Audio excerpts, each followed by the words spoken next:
Thank you very much for that kind introduction, and thank you very much for allowing me to address you. What I'm interested in, for the purposes of this workshop and colloquium, is the relationship between, obviously, stories and historical understanding, but particularly the way in which stories can be used, partly by the way they're presented and partly by the stories that are chosen as a way of making historical points. And it goes back to something I've been thinking about and teaching students about for a long time now, is the importance of reading historians and littérateurs of the sort that we've been discussing as serious individuals. By which I mean, when approaching a historical source for the first time, I think you should always start off from the point of view that the author you're reading is A, intelligent, and B, honest. If you start from that, you may then find that it all unravels and comes apart, and you conclude that the author is indeed stupid and mendacious. But I think that's the point of view. And if you think that they're basically frivolous and making up stories for no purpose, then perhaps it's you that needs to rethink the way you're approaching them, rather than simply dismissing them. And so much previous, or what we used to call Orientalist literature, seems to be looking at stories and saying this is all frivolous gossip and so on and so forth. But and I think that part of what I've been doing in both my teaching and a bit of my writing is to try to manoeuvre away from that particular point of view. And the example I want to choose today is Abu Ali Miskawayh's discussion of the career of that most inauspicious of early Islamic rulers, ʿIzz Bakhtiyār. Now, the facts of Bakhtiyār's unsuccess are not in doubt.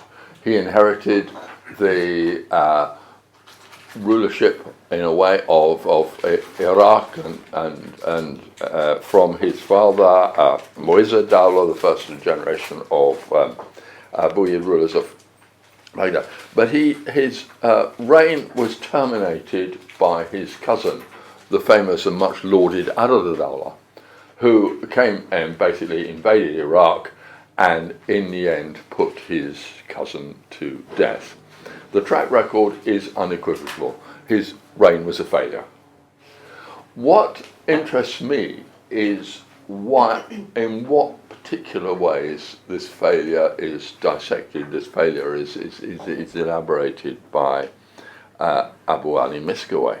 Now, Abu Ali Miskawayh must be, it's a well-known name in Islamic philosophy and in Islamic historiography.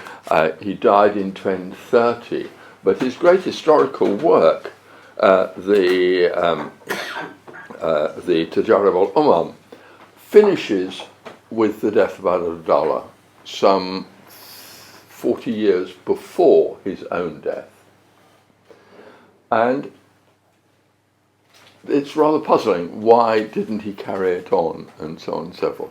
But to understand why I'm presenting these narratives, we have to sort of recalibrate our image, I think, of Miskawayh a bit.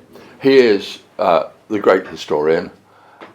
He is also an ethical philosopher.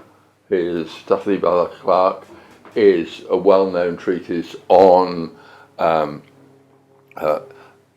really the ethics of life and conduct. It's not a sort of metaphysical book particularly, but the ethics of life and conduct is there.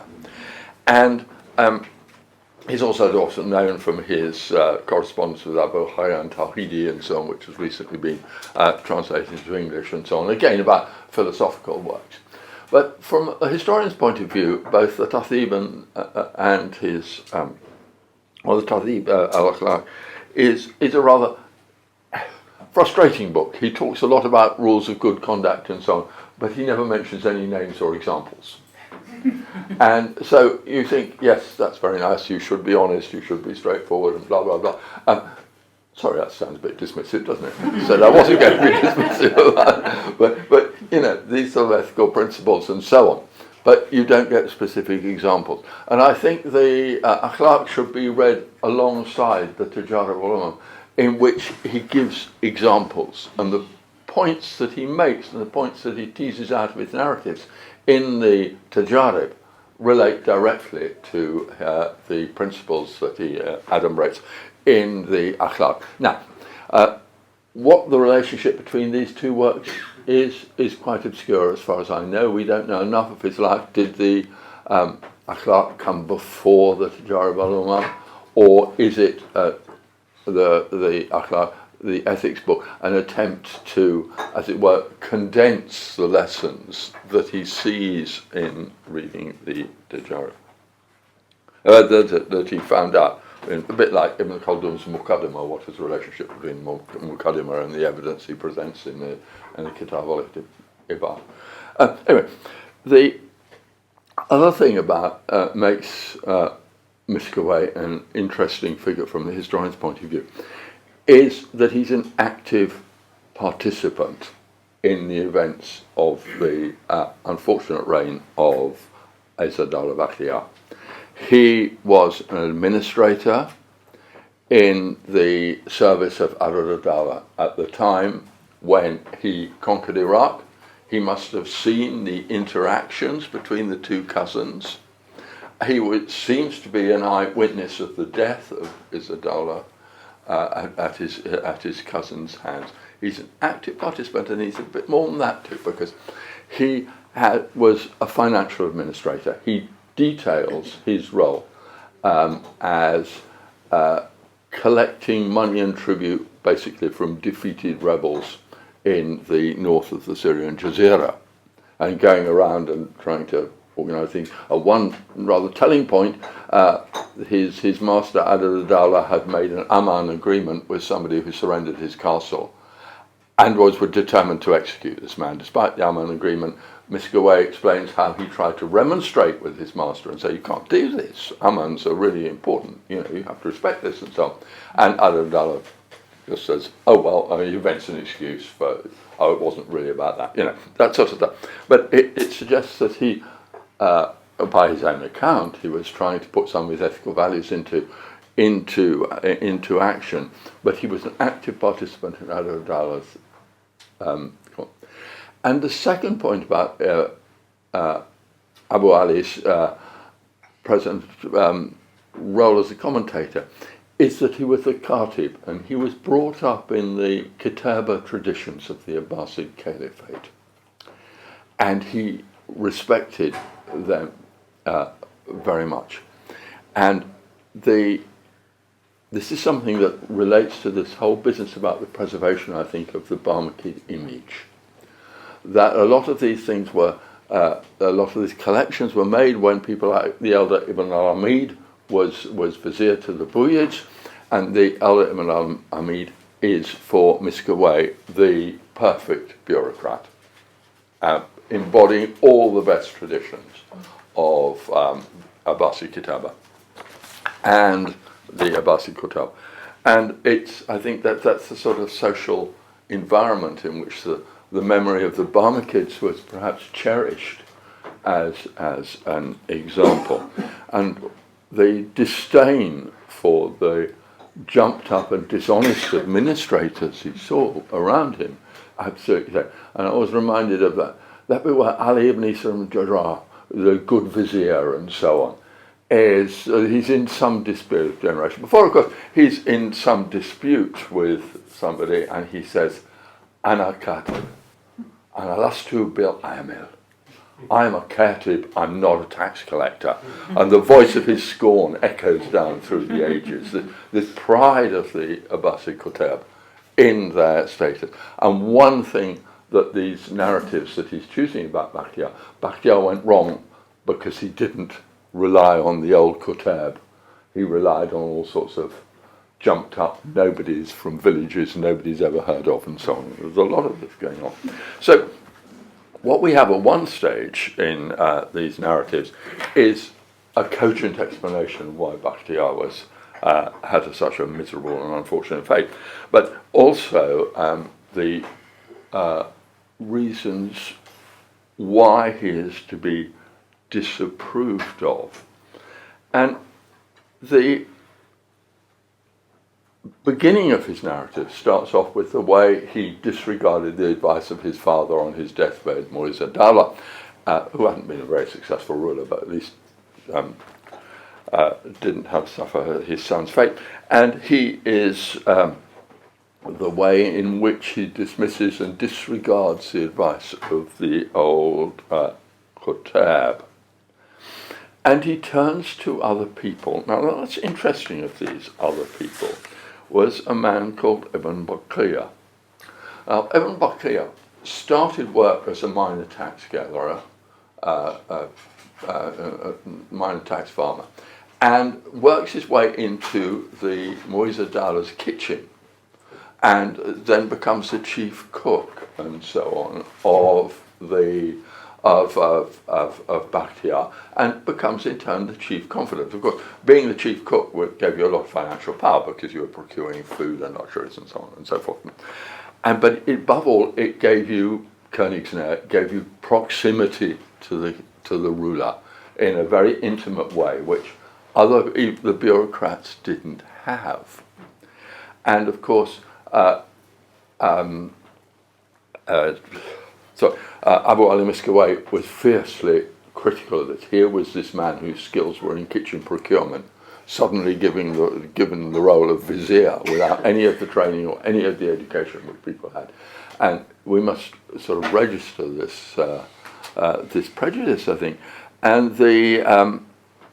as part of the motivation for what he's saying, and Ibn Bakhtiyār can do nothing right, and so on and so forth. And in the end, he loses the confidence of his master and is executed. So why did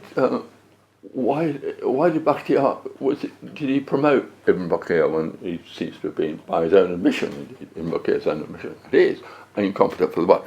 Well, I think it's something that we need to think about quite a lot. As being a ruler was a very lonely position, or could be a very lonely position. You wanted to have people who you were close to on a day-to-day basis and whose fortune was closely linked to her, as opposed to senior Qutab who had their own contacts, their own agendas, which might not be yours. And I think that's why we find other rulers are dependent on this this sort of thing. And I was reminded as I was writing and working out these things, I was forcefully reminded of the fate of Yevgeny Prigozhin, isn't it? Prigozhin? I forgot. Yes. The butler to Vladimir Putin. Who? What's his name? No, this is Prigozhin. Sorry, thank you for correcting me. This is not a fanciful comparison. Prigozhin rose to power exactly as the butler and the intimate contact with Vladimir Putin. But when he loses the master's his master and his patron's support, then he's a dead man. I mean, literally. And it points out the way in which certain sort of political systems encourage the intimacy with the monarch to arrange a certain thing. And then at the same time, the intimacy with the monarch arouses the opposition of many other established figures in the regime. And this is what happened to Ibn Bakhtiyār. So, but we must think about it not necessarily from a modern historical point of view, but rather from the point of view of Miskawayh and why he criticised this sort of thing. He criticises in this al-Dawla really for lack of moderation. Those virtues that he extols in the akhlaq, the virtues of moderation and honesty. ʿIzz conspicuously lacked these. And his most serious breaches were actually that he couldn't keep things in proportion, that he was not,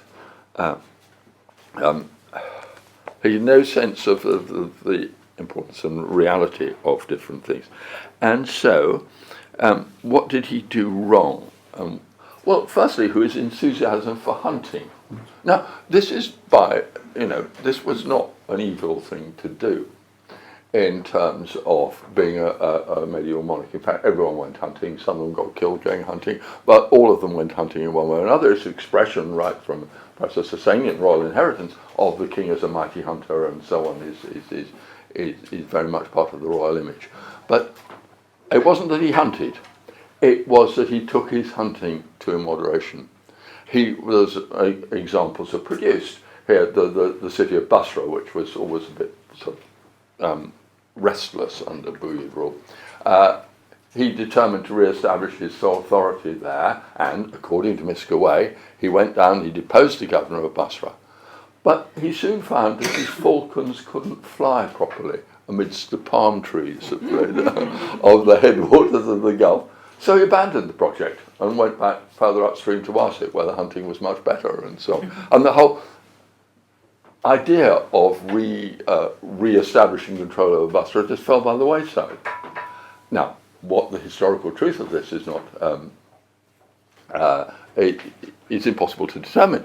But the point is that it was his over-enthusiasm for hunting was just a typical example of his immoderate conduct and so on. And just as a parenthesis to this,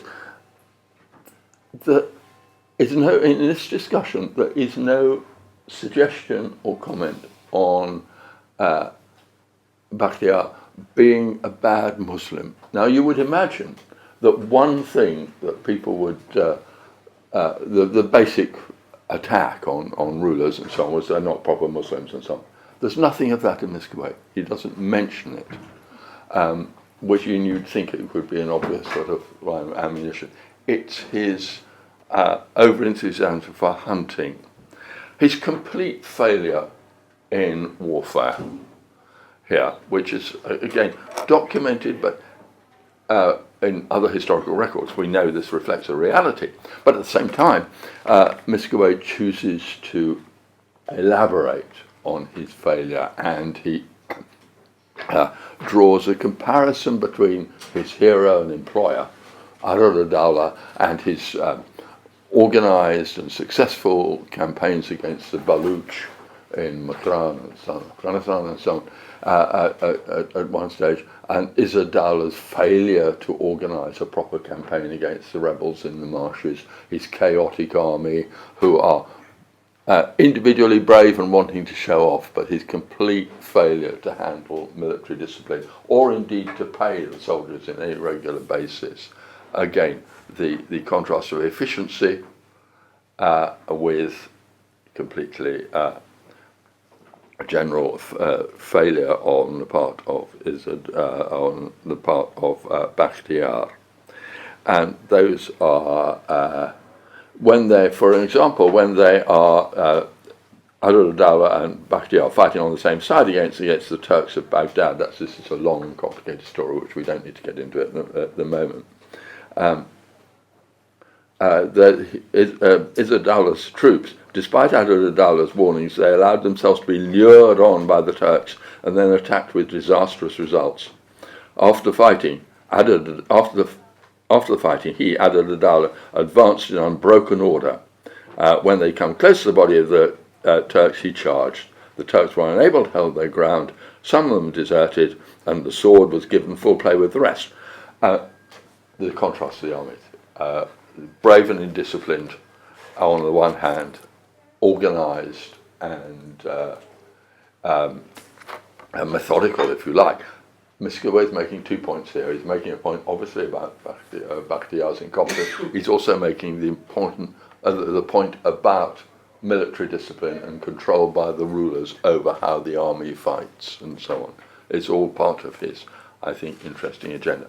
But the most bizarre and The real thing is that, or the most bizarre example that, sorry, I just reread you, of Bakhtiyār's behaviour and why he was unsuitable as a monarch, is his relationship with a young Turkish slave boy called Ṭabaqāt-i. Okay.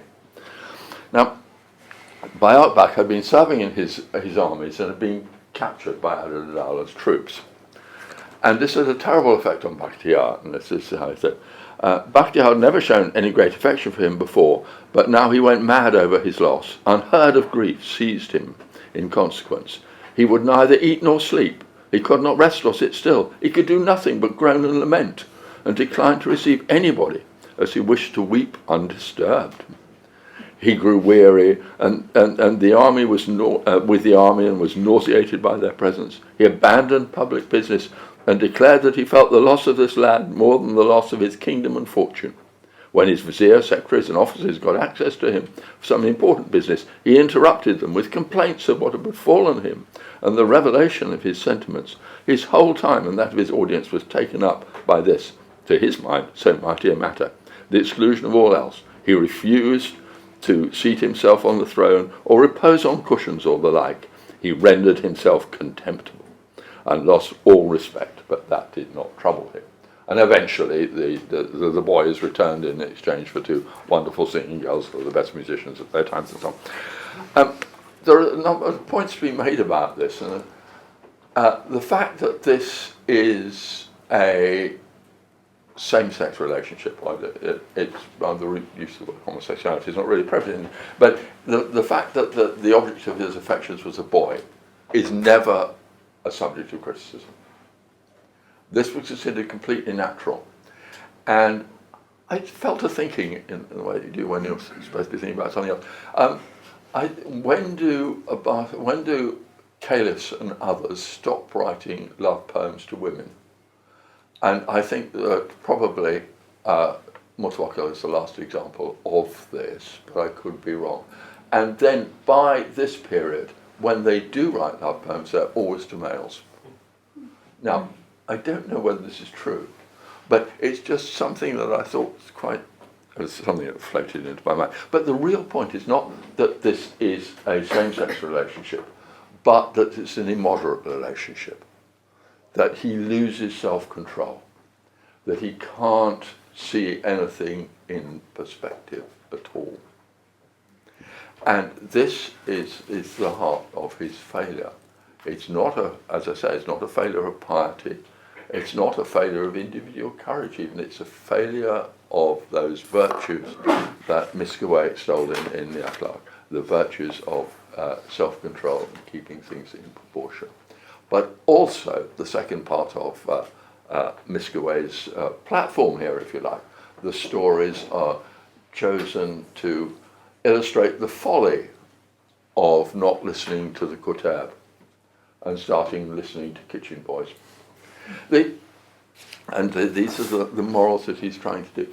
But I think it's also it seems to me, a very interesting example of how a historian creates a narrative, not by inventing stories, but by choosing stories and presenting those stories in such a way that they support his support the agenda he's trying to do. That doesn't mean, I mean, he obviously chose some of these stories because he thought they were entertaining and indeed ridiculous, or exciting. But fundamentally, how the historian chooses the narratives they want to display is fundamental to understanding how argument works. Argument in this sort of historiography does not work by producing a discursive discussion about what are the virtues of one person and so on and so forth. It conducts a discussion by talking about individual narratives, and knowing what the narratives are and who is the narrator is fundamental for the point of political discussion. These are not frivolous, things that might be quite funny or just entertaining or anything. In the case of somebody like Miskawayh, these anecdotes, these stories are chosen to make serious points. And it's by listening to him that way we can, I think, move away from this idea that this is all sort of, this is frivolous nonsense and so on, to seeing that actually these stories are real fundamental purpose in displaying and talking about the agendas that Miskawayh wanted to produce. Ladies and gentlemen. Perfect.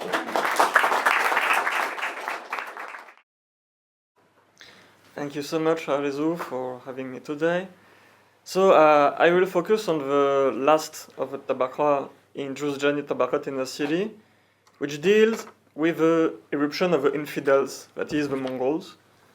And without any particular bias on my part, it is by far the most interesting, richest, and most original section of this chronicle in terms of the sources used in its composition.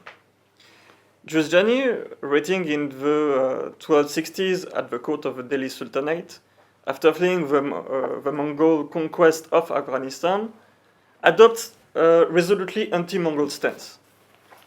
However, in his description of the invasions on the reign of the Mongols, he draws on a number of stories, accounts that consciously and purposefully diverge from the factual reality of events as they occurred, which Jūzjānī incorporates without realizing their fictional nature.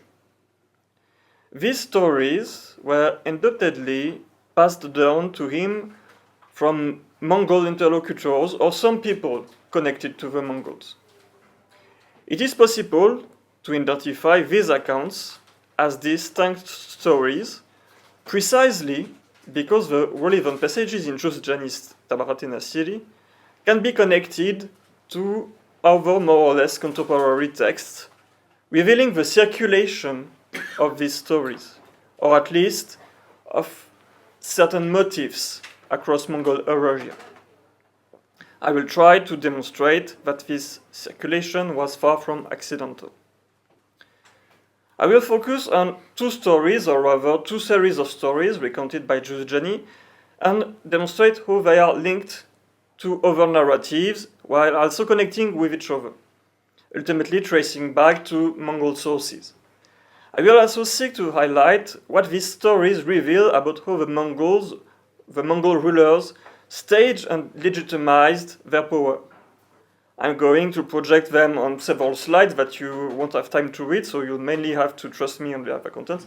Plus, I have my head right in front of it. So, I would proceed in reverse chronological order, beginning with the story of Berger's birth and conversion to Islam, which has already drawn the attention of scholars such as Devin Davies or Istvan Vazari. So, Berger Khan was the grandson of Chinggis Khan through his eldest son, Jochi. And at the time Jūzjānī was writing, he was the nominal leader of the Ulus of Jochi, that is, the territory granted to Jochi and his descendants during Chinggis Khan's reign, located in the western part of the empire, and later extending from Siberia to the Pontic steppes. And Berger was the first significant figure among the Mongols elite to notably convert to Islam. Several sources, including Mamluk accounts, emphasize the role of Kubrawi Sufi Sheikh Saif ad-Din Bakharzi, whom Berger met in Bukhara either in the 1240s or in 1251.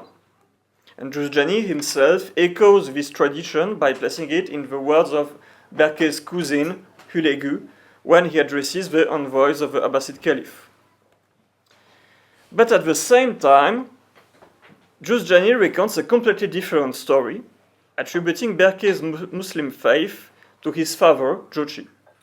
According to this version, Jochi decided at Berger's birth to raise him as a Muslim by assigning him a Muslim wet nurse to provide him with Muslim milk. Jūzjānī links this decision to the Mongol invasion of the Dar al-Islam, which began no earlier than 1219. However, this is impossible as we know Berger was born earlier, around 1207. So suggesting that Jūzjānī misunderstood something in this regard on this particular point. But not for the rest of the story, as we shall see. which serves to highlight Berger's unique position as a Muslim from birth among the other pagan Mongols.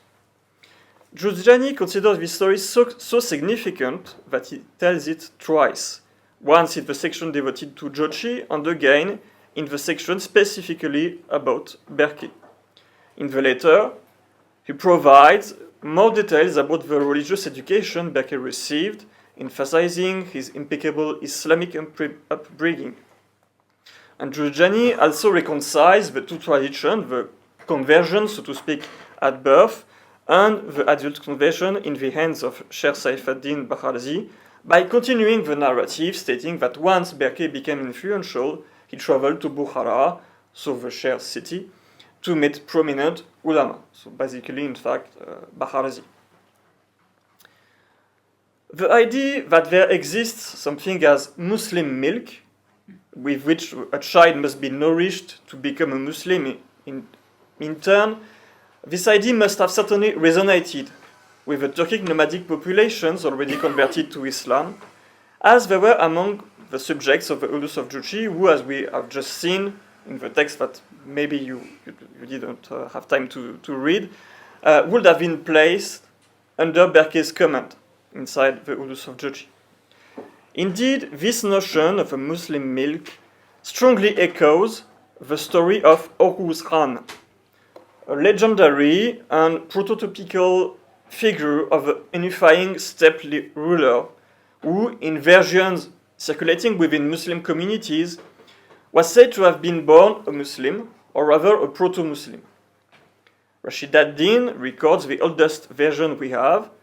So at his birth, Uruz Khan refused to nurse from his mother, and his mother, for 3 nights, saw her son asking her to convert so he would drink her milk. She did so, and only then did Uruz Khan nurse from his mother, growing up to display signs of the purity and the righteousness of his faith, to finally become the greatest of the kings. So admittedly, in the story told by Jūzjānī, Berger is not miraculously born a Muslim. It is his father, Jochi, who decides to make him a Muslim. However, evidence that these two stories resonate strongly with one another lies in the fact that even if the motive of being Muslim from birth was perhaps not originally present, the story of Berger's birth clearly evolves along the lines of the story of Uruz Khan's birth. This is particularly evident in later versions. In the Ulus-i Arba'ai Chingizi, written in the Timurid court in the early 14th century, Berger refuses to nurse from his mother and only accepts milk of a Muslim woman who nourishes and raises him. In the version of Ötemiş Hacı's Çingizname, a text written in Turkish in the 16th century in Shibanite context, drawing heavily on oral traditions from the Ulus of Jochi, Berger's father does not deliberately decide to entrust his son to a Muslim nurse. Instead, this decision is made after Berger refuses to breastfeed from his mother, and upon the advice of soothsayers who tell him that Berger was born a Muslim and therefore requires Muslim milk. So consequently, the message conveyed and well received by the Islamized nomadic population of the Mongol Empire, when it was told that Berger had been nourished with Muslim milk at birth and thus became a Muslim, was that Berger was basically a new Uruz Khan. He was therefore destined for a reign as grandiose, magnanimous, and pious as that of Uruz Khan, with his Muslim identity being precisely what defined his greatness and legitimacy. Jūzjānī continues by recounting another story, which shows that Berger came to rule over the Ulus of Jochi precisely because of his Muslim identity and by the will of a Muslim god. He heard this story from a Sayyid of Samarkand who had come to India for trade and was likely a commercial agent, or ortak, in Berger's service. The story says that when Berger's brother Batu died in 1255, it was his nephew, Sartak, who became the Khan of the Ulus of Jochi. Sartak went to Mongolia to receive confirmation of his position from the great Khan, Möngke, and on his return, he passed through Berger's territory. The story goes that Sartak took care to avoid visiting his uncle, and Berger sent messenger to remind Sartak that he was like a favor to him and to ask why he was behaving like a stranger. And to this, Sartak responded that he was a Christian, Berger was a Muslim, and that looking upon the face of a Muslim brought bad luck. Upon hearing this, Berger became deeply hurt and angry. He had a tent erected in the middle of his camp, where he secreted himself with a rope around his neck for 3 days, during which he implored God, in the name of Islam, to avenge him against Sartak. And in the 4th day, Sartak suddenly died. Jūzjānī continues with some satisfaction that all of Jochi's descendants went to hell, except for Berger, who inherited the Ulus of Jochi as a pious Muslim ruler. And indeed, he did succeed Sartak after the later son Ularchi had a very, very brief reign. So I will come back later to this story, which Jūzjānī recounts to highlight Berger's singular trajectory compared to all the other infidel Mongols, and to showcase the ultimate triumph of Islam. But we'll see that while his source certainly didn't invent the story, it was most likely originally told with a slightly different purpose than the one Jūzjānī imagined in retelling it. The second story I would like to focus on concerns the very rise of the Mongols and the origin of their empire. Jūzjānī provides an account that stands in clear contrast to what can be described as Mongol imperial historiography, written in Persian, in Chinese, and even in Mongolian. This does not mean, however, that his version lacks value, far from it, that it is even entirely fictional. Jūzjānī reports that the Mongols were initially tributaries of Altun Khan, that is the Golden King of Tamgrach, a Turkic term referring to northern China. So in fact, the emperor of the Jin dynasty or the Golden dynasty. So this is actually quite accurate, even if official historiography later concealed this fact.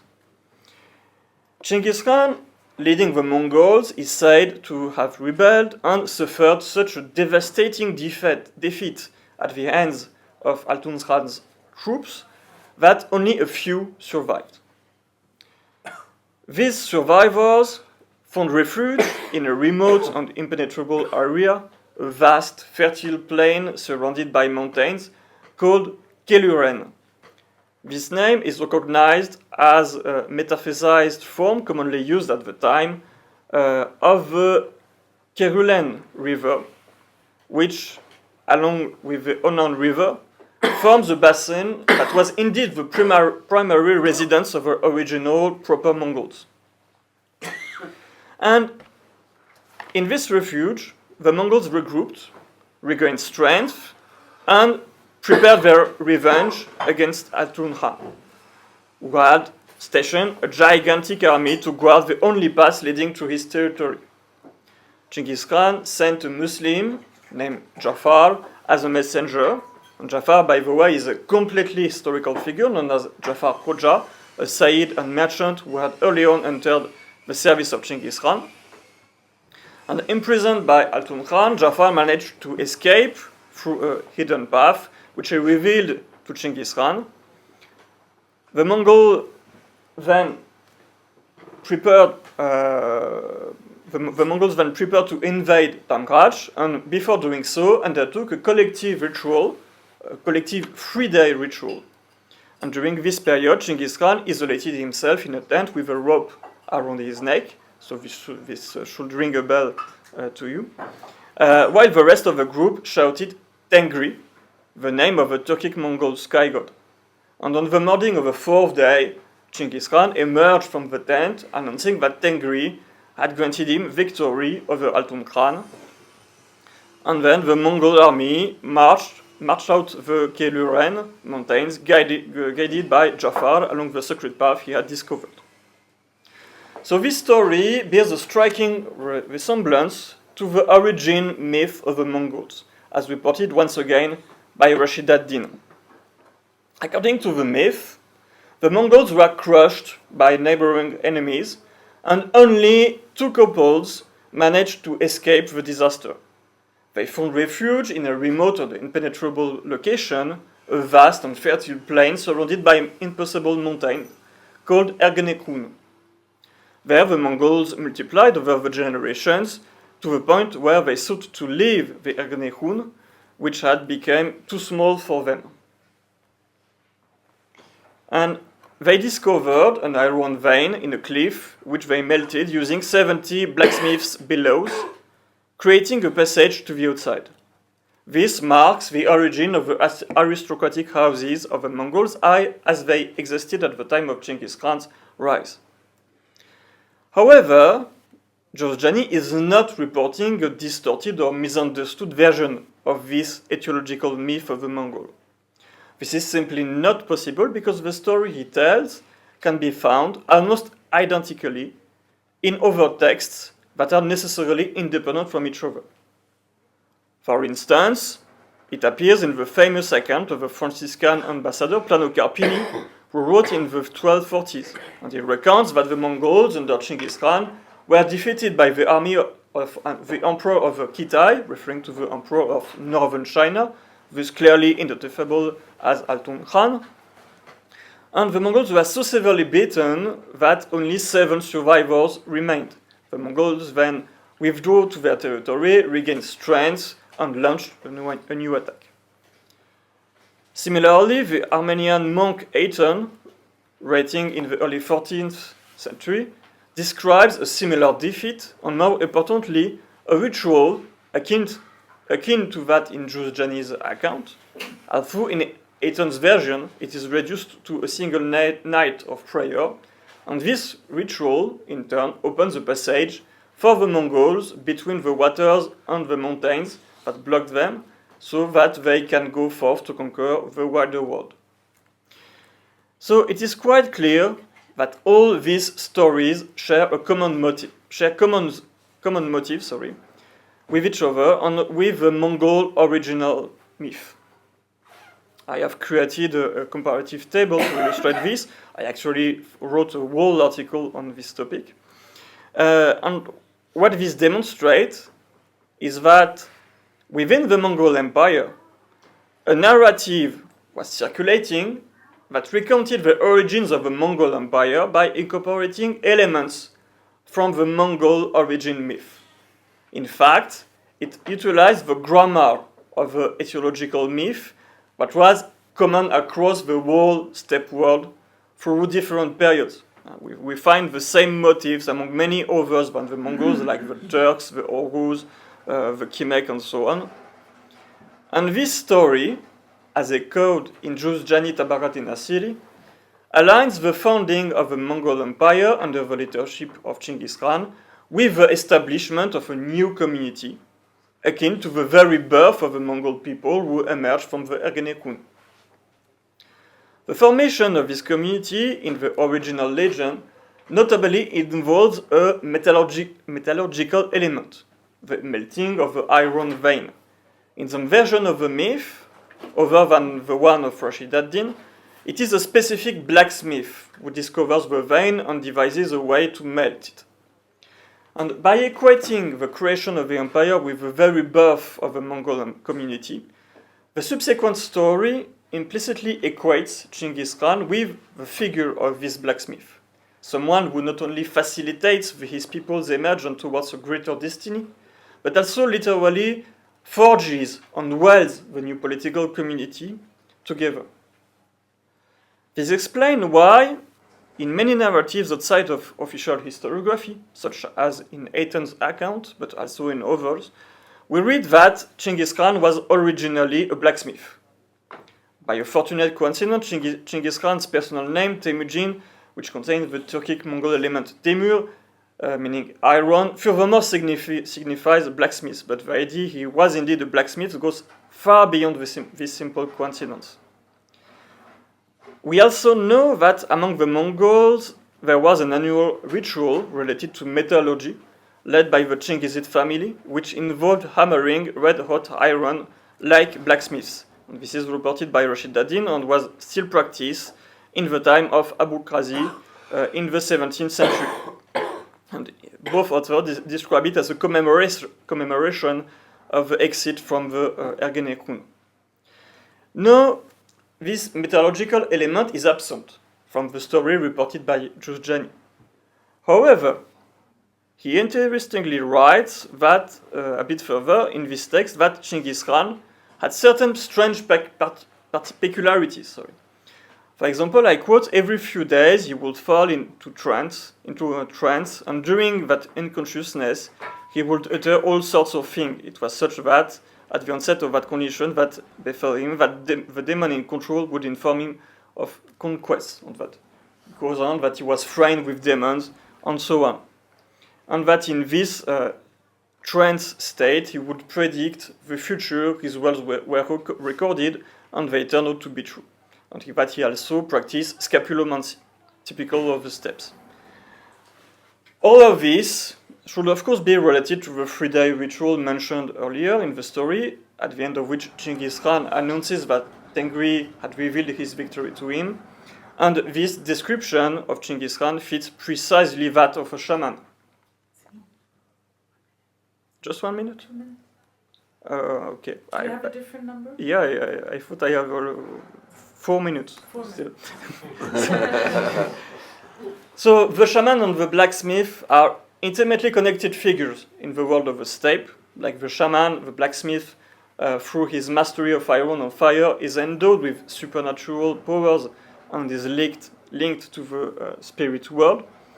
For example, the Mongol word Gurge, which originally referred to the air-filled liver skins used as floats to cross rivers during seasonal migrations, also refers to the shaman's drum, with the shared idea that of a stretched skin, but also with also the idea of crossing, whether a river or into the spirit world. But interestingly, Gurge also denotes the blacksmith's bellow, which is also used to literally cross into another world. And there are also many other things that links the blacksmith and the shaman. So therefore, when this story is circulating within the Mongol Empire portrayed Chinggis Khan as either a blacksmith or a shaman, to its nomadic audience, familiar with the codes and motifs employed in the narrative, it meant that Chinggis Khan was endowed with a sacred kingship, one that transcended the usual bounds of politics and extended into the realm of the magical and religious. So quickly, now returning to the story of Berger under the death of Sartak, and connecting the two accounts, while Jūzjānī writes that Berger dutifully fulfilled his Muslim religious obligations for 3 days, it is evident that he was in truth performing a ritual that was typically Mongol, the same one that Chinggis Khan performed in the other story.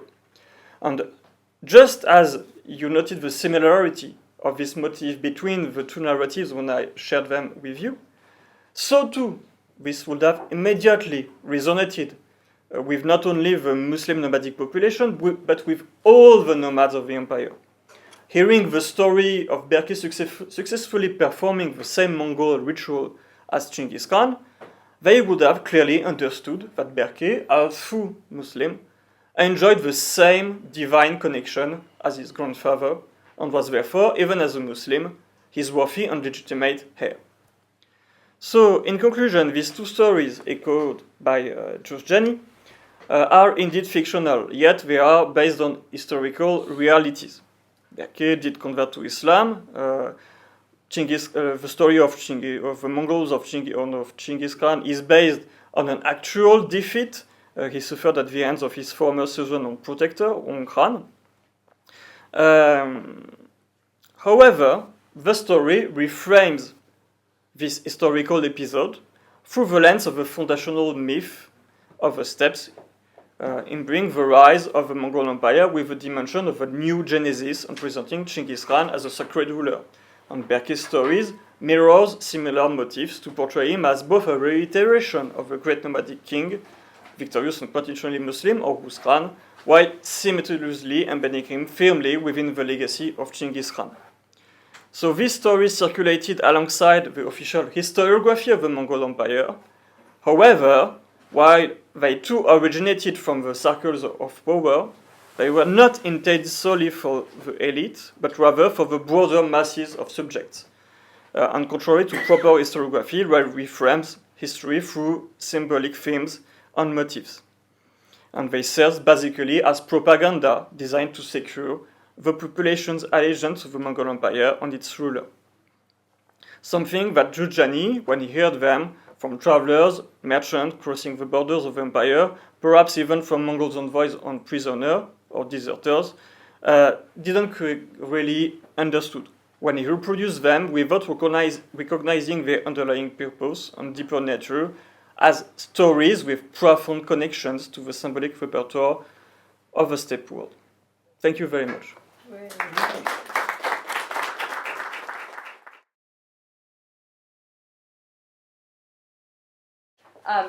So first, let me just say I really enjoyed both of these papers, and I see how they might even be connected, I think, in our discussion, and how they might be useful for thinking about some of the larger issues about storytelling. I'm going to be a bit quick, because I know Hugh has to leave also, but I wanted to say that one of the things they made me think about very much was how we read and how we interpret the materials that we read, in particular at the level of the story. So at the story level. And then how we understand an author's intentions when we read those stories. In the case, if I could draw a quick comparison, Hugh, in looking at the Arabic case of Miskawayh, is reading within, I would say, his oeuvre. He's thinking about the Ta'thib, he's not thinking about his entire body of material, but he's certainly thinking about two of his major works, his longest works certainly, and is focused very much on this issue of intentionality in his framing, which the premise, as he states, is to start with the point that authors are intelligent and honest. What are they trying to tell me in this story when I read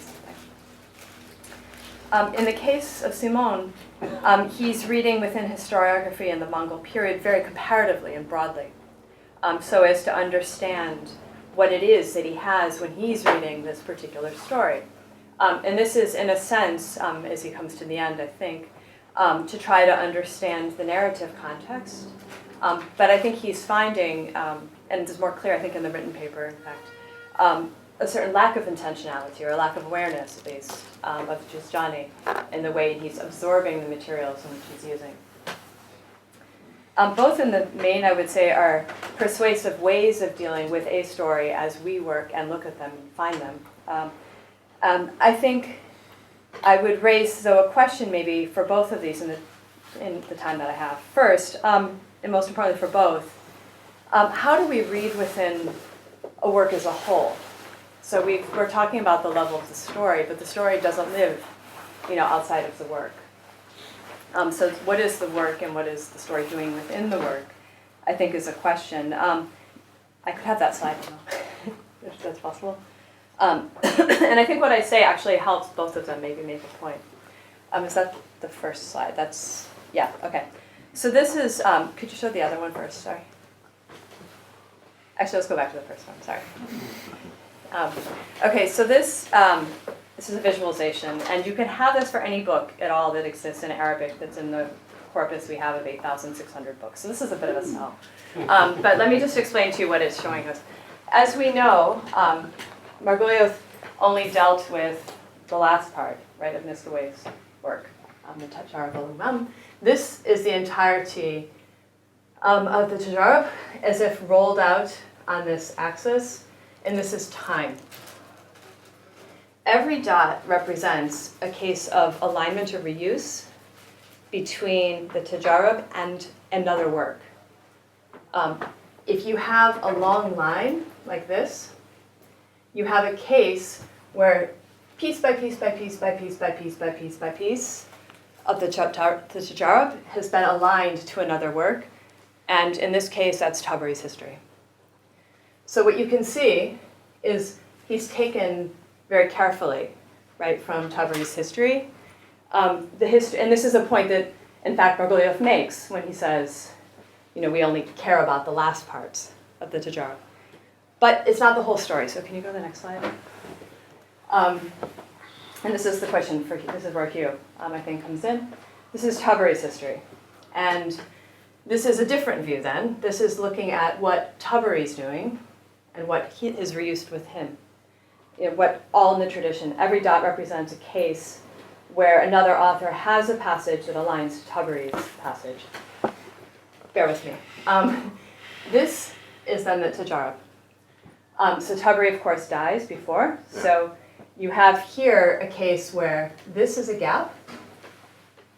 There's not an alignment in that spot.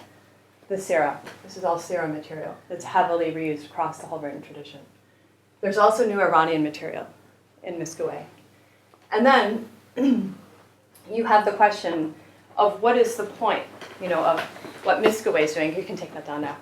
I mean, what might these graphs tell us about Miskawayh in like a global picture? What does Miskawayh want us to know?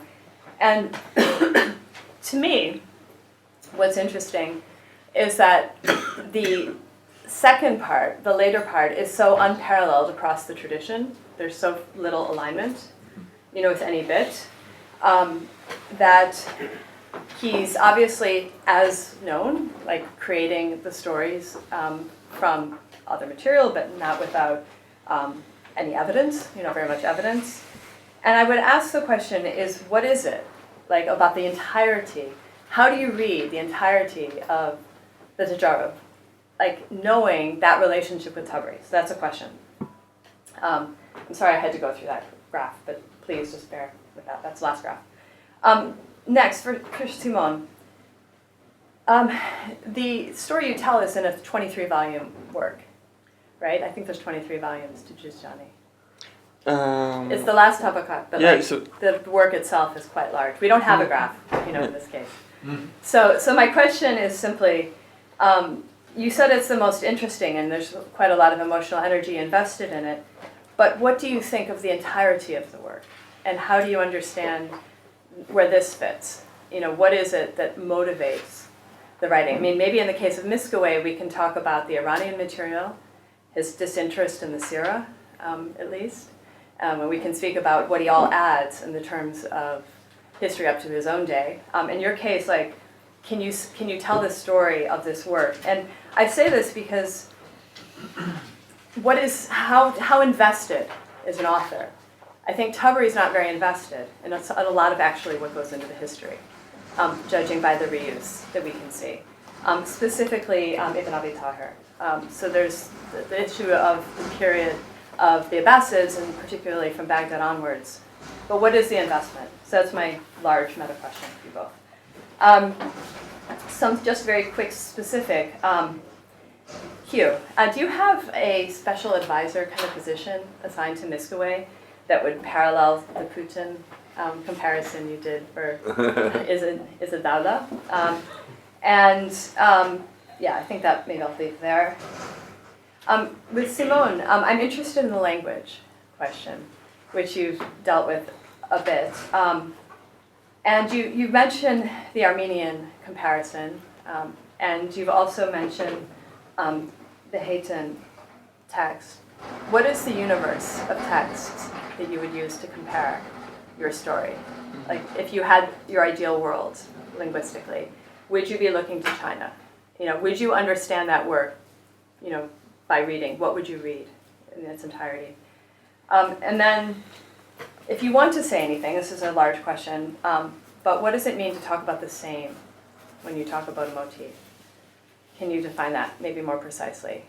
How do we know we have something the same? You've used keywords in a way. You've spoken about iron, you know, and metal, and stories. But how do we know we're dealing with something that's the same? Okay, so that's maybe the big points. If I can just summarize the point I'm trying to make, though, in a larger level, when we read, there's layers of meaning, perhaps. There's the story itself, which, of course, you both have dealt with very much. The story in its historical context, which Hugh, you've especially dealt with, and so have you, Simone. There's the story among other stories outside of the book. And Simone, this is very much, I think, what you've shown us. There's a story then within the work as a whole, which is the point that I'm asking really for both of you. And then there's the story within a tradition, in a larger sense. So these are all, I think, questions that if we want to think about the individual, my question is, can we think about, the big picture? So the distant reading, as they say. That's it. Thank you.